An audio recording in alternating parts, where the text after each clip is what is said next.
जगन्नाथ दास रत्नाकर का उद्धव शतक भ्रमर गीत परंपरा की महत्वपूर्ण कड़ी है। जगन्नाथ दास रत्नाकर ने नवीन नवीन उद्भावनाओं के माध्यम से गोपियों की विवशता को, प्रेम भावना को, एक निष्ठता को सुंदर तरीके से अभिव्यक्ति दी है।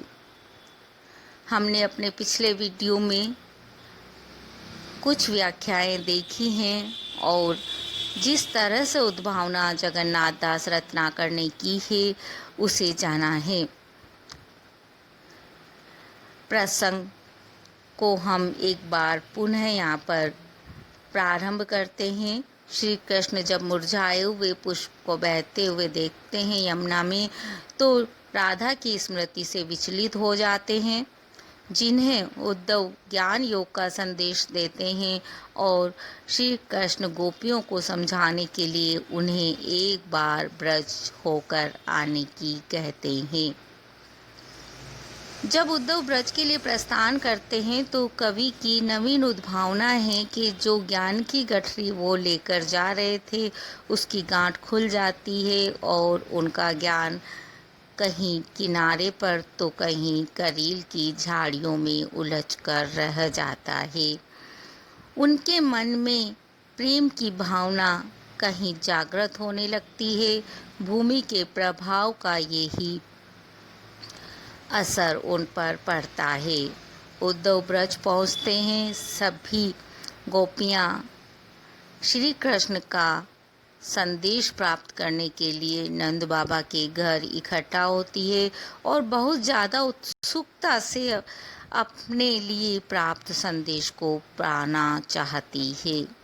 श्री कृष्ण के प्रति गोपियों के इतने स्नेह को देखकर उद्धव अभिभूत हो जाते हैं, पर जिस कार्य से आए हैं उसे पूर्ण करना है, परिणाम स्वरूप संदेश देते हैं। ज्ञान योग की वे सब बातें गोपियाँ केवल इसलिए सुन लेती हैं क्योंकि उनके प्रिय के सखा हैं और संदेशवाहक हैं, इसलिए उनका सम्मान करना चाहिए।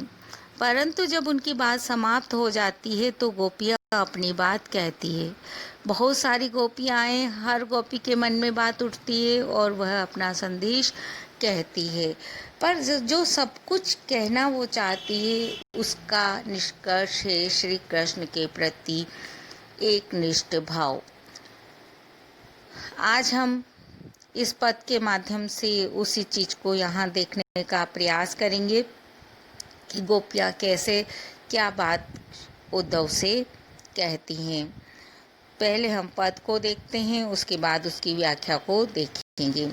ऊदो कहो सूदो सो सनेस, पहले तो यह प्यारे परदेश ते कबे दो पग पारी है। कहे रत्नाकर तिहारी परी बातिन में, मीड़ी हम कबलो करे जो मन मारी है। लाई लाई पाती छाती कबलो सिरे हाय, धरी धरी ध्यान धीर कब लगी धारी है। बेननी उचारिये उड़ानो कबे दो, सबे श्याम को सलोनो रूप नैननी निहारिये। गोपी कह रही है और जो संदेश वो सुनना चाहती है उस संदेश के बारे में उसका पहली ही पंक्ति में जिक्र है। वो कह रही है, उद्धव कहो सुदोसो सनेस, हे उद्धव कहो, कह दीजिए सुदोसो सीधा सा, सनेस मतलब संदेश। पहले तो हमें आप यह सीधा सी बात कह दीजिए।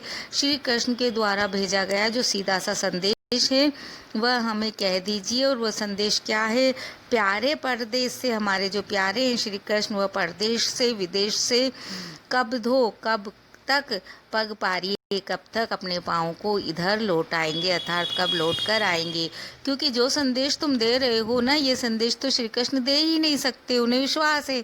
इसलिए कहती तुम तो हमारे प्रिय का वह संदेश कहिए जब श्री कृष्ण यहाँ वापस लौट कर आएंगे। कहे रत्नाकर कवि यहाँ गोपियों के शब्दों में कहते हैं, तिहारी परी बातिन में, तुम्हारी बातों में यदि हम पड़ जाते हैं तो तुम्हारी बातों के कहे अनुसार यदि हम करते हैं तो हाँ, मीड़ी हम कबलो, मीड़ी अर्थात मोड़ कर, वश में करके, हम हम कब तक तुम्हारे कहने के अनुसार करते हुए अपने कलेजे को, अपने हृदय को वश में करके मन मारी अपने मन को मारे रहेंगे। अर्थात अपने मन में श्री कृष्ण के प्रति नवीन नवीन अभिलाषाएं हम कब तक नहीं करें।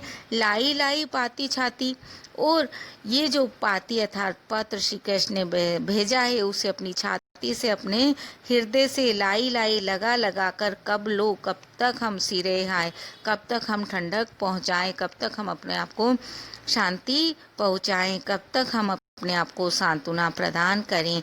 धरी धरी ध्यान, और कब तक हम ध्यान धर धर के ध्यान के माध्यम से अपने आप को वश में कर धैर्य धारण करें। कब लगी धारियों बताओ तो सही, हमें ये ध्यान कब तक धारण करना पड़ेगा। हम इसे तब तक ही धारण करेंगे जब तक श्री कृष्ण हमारे पास नहीं आ जाते, और उसकी भी अवधि तुम बता दोगे तब धारण करेंगे। ऐसा नहीं है कि हम वैसे ही इसको धारण करते रहें। यह सीधा सा उसका कथन है। बेननी उचारिए, वह कहती बेननी, बहनों से उचारिए, उच्चारण कीजिए। उल्हानो, हम आपको क्या उल्हाना दे। कभे दो सबे हम, कभे दो कब तक सबे हम सबको, श्याम को श्री कृष्ण का सलोनो मतलब सुंदर लगने वाला रूप मतलब सौंदर्य नैननी निहारिए। आप अपने नेत्रों, आप अपने वचनों से ये बात बिल्कुल साफ रूप से हमें बताइए कि हम अपने नेत्रों से कब श्री कृष्ण के उस सुंदर रूप को निखार सकेंगी। अर्थात श्री कृष्ण से हमारा मिलन कब होगा, प्रत्यक्ष रूप में हम श्री कृष्ण को कब देख पाएंगी। आप तो हमसे यह बात कहिए। कहने का अर्थ ये है कि गोपियाँ जो कुछ कहना चाहती है, अभी प्रथम गोपी का संदेश हमने देखा है, उसका कहने का उद्देश्य ये है कि हम आपकी बात को केवल इसलिए मानेंगी क्योंकि हमें श्री कृष्ण पुनः प्राप्त होंगे। यदि श्री कृष्ण को छोड़ने की शर्त पर आपके संदेश को मानना पड़ा तो हम आपके संदेश को नहीं मानेंगे। हमारे लिए तो महत्वपूर्ण यही है कि श्री कृष्ण लौटकर कब आएंगे और कब हम उन्हें देखेंगे। श्री कृष्ण से बढ़कर हमारे लिए कुछ भी नहीं है। हमारी पूर्ण निष्ठा, पूर्ण एकनिष्ठतापूर्ण भक्ति, पूर्ण प्रेम यदि है तो वह श्री कृष्ण के प्रति ही है। कवि ने गोपियों की उत्सुकता को अभिव्यक्ति देने के लिए शब्दों की पुनरावृत्ति की है। लाई लाई धरी धरी शब्द इसी प्रकार के हैं।